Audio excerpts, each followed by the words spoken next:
Alright. Made it to break. So, Dr. Quick question. Mm-hmm. So you know the lab project, the writing part, are we just putting that in a Word document and putting it to you? Yeah, so your unknowns, making a Word document is probably the best. And there's gonna be a place to submit those on Canvas. So you don't have to print it out and bring it to me. And that way you don't have to worry about printing color and stuff like that. You do need to have the pictures put into your Word document so that I can see them, but it'll be a Word document and it will be a Canvas upload.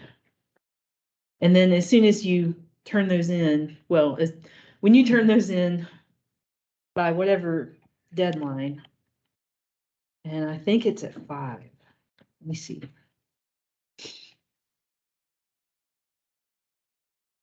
Yeah. I done fast or something. Yeah, I could probably put an example.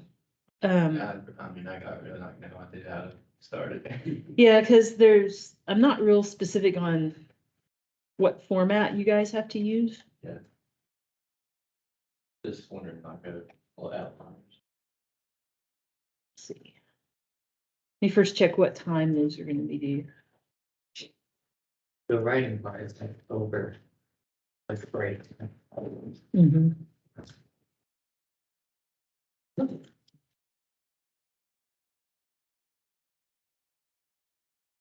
Okay, so you'll upload these. Let me turn this screen on. You will upload your reports as a Word document. And I think you might as well just put them in one file. So even if you got 2 reports, you can put them together in one file and upload one file. If you'd rather upload 2 files, I think that you could do that also, but it'll be a Word document and you'll upload it. And those are due by Monday, the 28th at 5 p.m. Probably be good to do them before break is over. You can go ahead and upload them. But the first thing that I do is I go look at what you say it is. And then I put in whether it's just correct or not. So you're gonna have a separate grade for, I think it says unknown reports identities. And that's the points you get for getting it correct or getting it close. And then I read the reports for the rest of work on those the rest of that week. And once I actually grade the report, then I put in the grade for the written part. The pictures, do you want them like after, I'm not gonna show you online, Mm-hmm. but like each test has its own paragraphs and about the test itself, you know, all of the Mhm. information. Do you want the picture of our results after that, or do you want it at the very end? So I've had people do it both ways. Some people will describe they'll put the picture right there and then they describe the result. And then they intersperse them through the reports. I've also had people put all of them at the end and put, like figure 1 underneath. Hemolysis test for number 28. So as long as I can tell what is this picture that you're talking about, it doesn't matter to me whether you put them all at the end or if you put them in between the report, as long as you've got the pictures. Yeah. And I will try to find an example of one and put it in that special projects area. And if I do that and you have a different format in mind, that's okay. Because I've had people do them all different ways. So some people, they turn in stuff and it's got really a lot of writing. That's okay. And some people don't do as much writing, but as long as you're covering those sections on the rubric, that will be fine. Mm-hmm. What if you're going through like your test, but you, like, say you got it right, like, like, for example, it's catalytic positive, you put that down, but the picture is like you messed up on your test. Like, is it just deduction of picture points? Oh, so you're saying that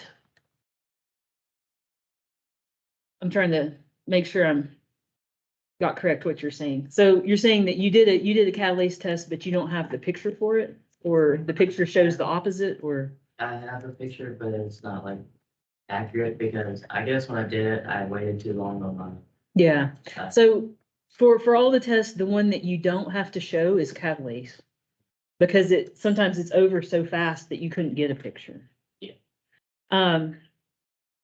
So if that's what the problem is, you don't have to show a catalase test picture. Because a lot of times people can't get one fast enough. If you've got a catalase picture that is good and it matches what you said the result is and you want to show it, you can. But say, for example, you do a McConkey-Auger test and you started out with plate B purple, and then you've got clear colonies. And they're transparent. And you've got your plate on here, and this is, say, number 17. I did the McConkey-Auger test, and it was a positive result, but if what you're showing is not a positive result, that's kind of a problem. If you got a positive result and you forgot to take a picture, like, still go ahead and talk about it. And just mention, you don't have a picture. That's better than leaving the result out. But really, all the results ought to have a picture. So, yeah, good questions. Do you still want us, like, if we have a picture, but it's not like correct, do you still want us to upload and just look like right at the bottom, like inaccurate? Well, You ought to not really have a lot of inaccurate pictures. I messed But- up. One. Yeah. That's what I was asking. So if you messed up one and you've got a result that doesn't match with the others, then go ahead and put it. Because if you don't have a picture of what, I don't know, like, don't make up what a result was if the test actually didn't come out that way. I guess is what I'm saying. Because once in a while, if you've got 3 results that tell you it's this and one that says it's not that, you go with the 3 that you've got. But you should accurately report all what happened. Because the one I did mess up on was the Uranus, Mm-hmm. but I know what it is, because going back looking at our Mm-hmm. sheets and stuff, I know what it is, but I think the problem is my my plate, I didn't renew one in a while, so I think that was probably the issue. Mm-hmm. Well, I would go ahead and put the picture of the urease result that you did get. And I think the way I grade these, I take off more if you're missing a test than if you put in a test that's got a unexpected result. So go ahead and put it. And That's what I was trying to like. Yeah. Yeah. Sorry, folks. no, it's okay. These are good questions to ask. And it happens more than often than you might think that people have one test that doesn't match up. Yeah. Good questions. So I am recording today because some people are traveling or can't come or sick. And we're going to start in a section about antimicrobial drugs. And we're going to be using the same slide set for the rest of the semester. So there's not going to be more quizzes and there's not going to be more slide sets. We're just going to keep using this same slide set, which is antimicrobial drugs. But I also want to today kind of go ahead and give you guys the idea of what's going to be on the final exam. Because it's kind of some parts new stuff and some parts cumulative stuff from the rest of the semester. So that's what I'm going to start with first, so that you've got this, and if you want to over break, you can start studying for the final exam also. So the final exam is going to have about 100 points of new material, and it's going to have 50 points of old material. And what I mean by new versus old is new is anything that we've had in lectures since exam 4. And I'll give some examples of what question types have been used. And then the old material is stuff that happened or stuff that's from before exam 4. And I'm gonna start first with what is on the cumulative or the part of old material. So on the old material, anytime that we've had a graph that's been on a test, those are gonna become test questions in some way on the final. So we had the growth curve. We had the stages of infection graph where you had like incubation stage, prodromal, period of invasion, so on. We had that graph. And then the graph of primary versus secondary immune response, which was just from this last test. So all of those concepts will be represented on the final. And probably the starts of those questions will be draw the graph that blah, blah, blah, label the axes and blah, blah, blah. Something else that's going to be on the old section is the layers of gram-negative and gram-positive cell envelopes.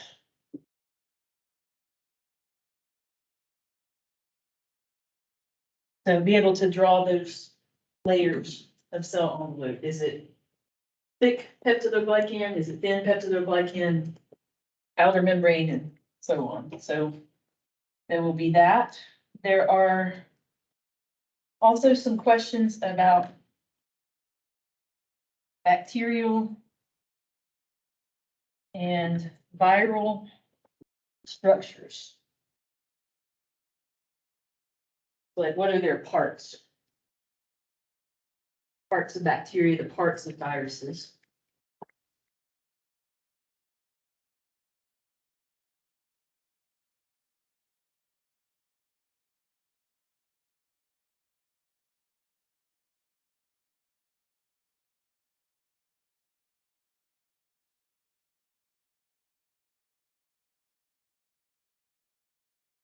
And for this year, that's pretty much what the cumulative part's gonna be.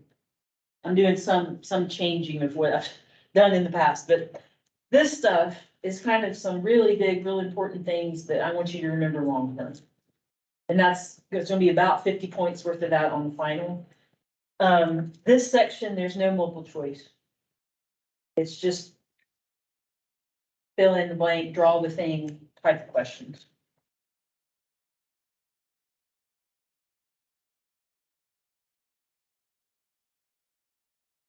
Possible there's some matching, like in this section. Oh, no, what's the other thing? Sorry, the other thing is in the, this section. So that's what to go back and study from previous parts of the semester. And then this part of the test is basically just like having exam 5. Kind of like regular exam, and then you've got this section that's cumulative stuff from the past. Okay, so what about new material? So some of the things that are on new material is you'll have 9 points of parasite matching. And last night I uploaded all those parasite study sheets into Canvas. And it's gonna have Latin name is how it's listed. So like Giardia lamblia, that's the name. And then you find the matching phrase that describes it. And there'll be 9 of those because we had 9 parasites. Then there's some section to kind of compare, contrast, define. What does it mean to do sterilization versus disinfection versus antisepsis? So what's different between those? Basically define them. When would you use one versus another one?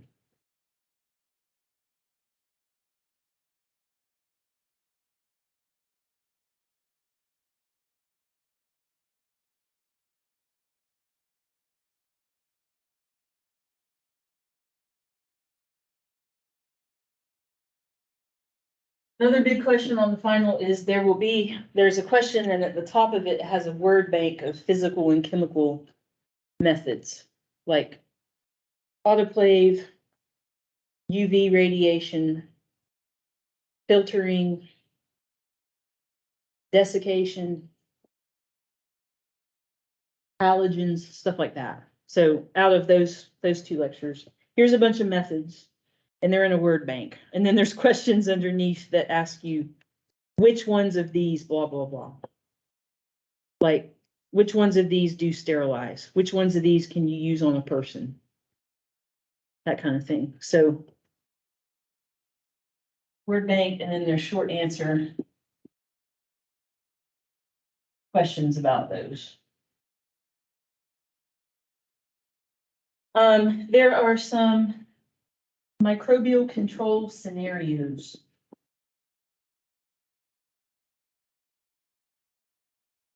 And I think I've got maybe some practice questions about these.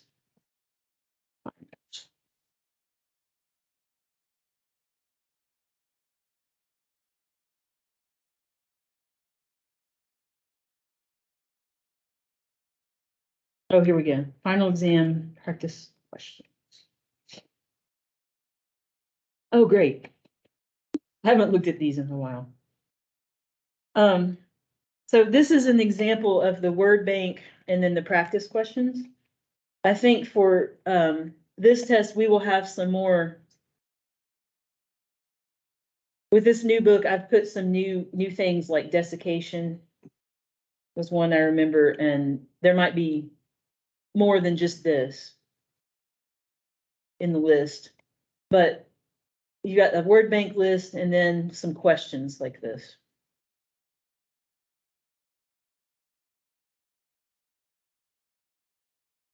To do some short answer questions.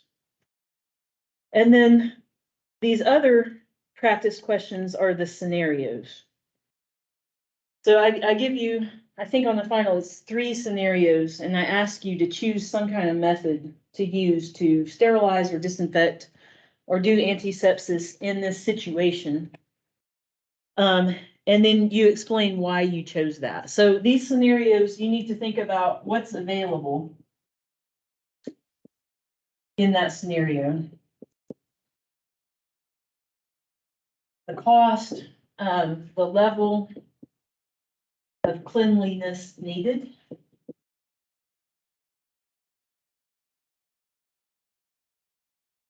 And then the other one to think about is, do you need to save the item? Like whether the item can be destroyed. Or do you need to preserve it in some way? So over the break, look through some of these. These are from real tests of the past, and then I took them off and made them practice questions. And you can use any of the methods that we learned about in this section. So this would not include drugs. This is physical methods or chemicals that you put on the surface or do antisepsis on somebody's body. So probably the class session, the last day of class, we can kind of talk through some of these and see what you came up with and talk about what would be good and worse answer to those. So scenarios. And then there are some other questions too that I'm going to describe to you what they are, but we haven't learned that stuff yet. So don't panic about this next section. It's about topics related to drugs.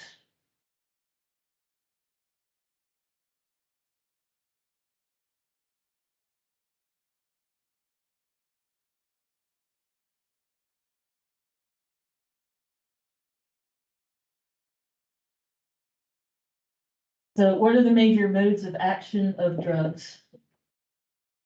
We're gonna learn about that probably today. And then there are gonna be some calculations. Do some calculations and help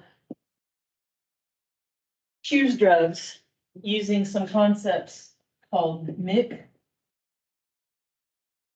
and TI, and we'll be learning that the week after Thanksgiving. And they are not difficult algebra type stuff. They're pretty simple calculations, but there is gonna be some math problem on the final. And then on this section, there are multiple choice about all of the new topics. So there are multiple choice, all the multiple choice on the final are going to be about these new topics in Unit 5. So microbial control with physical methods or chemicals or drugs. So that's what the final is going to be like. And I don't think it's like suddenly dramatically harder than any of my other tests. It's just longer. There are no new type of question that you've never seen before, I'm pretty sure. Look, there is one more type of question that I'm forgetting, but this is the major ones, and there's no bizarrely new, strange types of questions you've seen. So that's what's coming up on the final.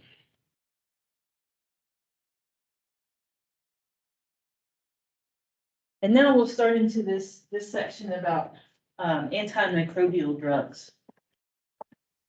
So I kind of have it set up as 3 sections, 3 lectures. The Monday after Thanksgiving, we actually are going to start in the lab and start a lab experiment. And then with the time that's left, we'll come back in here and do some more lecture stuff. But this one slide set has everything for the rest of the semester. And we're ending on drug treatments to kill infection or to manage infections. Are all about one theme.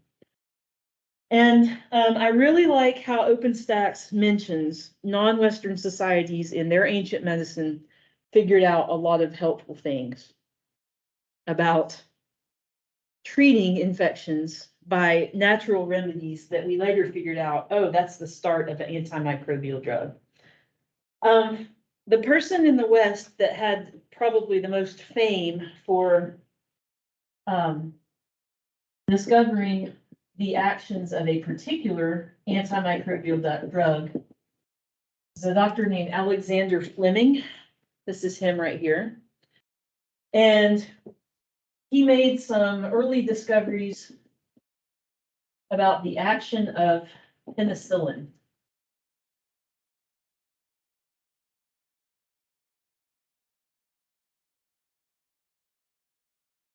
And his discoveries were around 1900, 1910s era. And sorry, his discoveries were in the 20s. And his discoveries probably did more for protecting lives of soldiers in World War II than almost anything else, because in World War I, a lot of the soldiers that died from that was not from their direct battlefield trauma, but it was from wound infections. And so in between World War I, World War II, we had mass production of antibiotics, basically penicillin, and Alexander Fleming was one of the first people to start that process of chemically identifying them so that they can be mass produced. And what he found was this is kind of like if you all right now went home for Thanksgiving and you stopped working on your cultures and you had a plate like this with your colonies. And you came back and you noticed that there was this big fungus growing on your plate that wasn't there before, and around the fungus, in a big circle, there was no microbial growth. So that area where there's no microbial growth, we call that the zone of inhibition. And you've seen this also when you put an antibiotic disc on a plate and it blocks microbes from growing around. That's a zone of inhibition. Fleming noticed that this happened and he didn't just go, huh, well, that plate's contaminated and throw it out. He saw it and he thought about it and he realized the implications of what this meant. Like it wasn't a coincidence that in a circular zone around this fungus, bacteria were inhibited. So he realized that the fungus is making some chemical